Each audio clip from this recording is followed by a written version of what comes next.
చెప్పని ఏ చెందాలు అన్నాడు. మీ అమ్మ మాత్రం నన్ను ఏనాడైనా పల్లెత్తు మాట్లాడినదే. దినములు కొంచెం తారుమారాడినప్పుడు ఎంతటి వారికైనాను గృహ చిత్రములు ఉండేవి. కానీ పడిన గోడలు పడినట్లే ఉండవు. అందుకే దైవమాత నిన్ను నాకు తారసిల్ల చేసిన. ఎవరా తారసిల్లిన అతను? నేను ఇందాకే తెలుపబోగా నువ్వు నా మాట పూర్తి కానిచ్చినావు. అబ్బా పోనీ ఇప్పుడు చెప్పండి. తారసిల్లిన వాడు బిల్వమంగళుడు. బిల్వమంగళుడేనా? బిల్వమంగళుడని ఏటి ఆవన కొత్తగా కర్మాగారములు, కార్యస్థానములు, మిద్దెలు, మేడలు నిర్మించుకున్న వాసుదేవమూర్తి గారి కుమారుడు.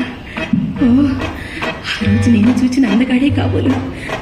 ఏమండి మరి ఎర్రగా పుష్టిగా ఎత్తుగా ఉంటాడే ఆయనేనా? అయినా నేనెప్పుడు చూచి అది ఒకసారి వేణుగోపాల స్వామి వారి కోవెలలో ఏదో కళ్యాణ సమయంలో కాబోలు చూచినాను. అంతేనండి అంతే. ఏమండి వారు చాలా భాగ్యవంతులని విన్నాను. వారికి ఏ పాటి స్థితి ఉండనేమిటి?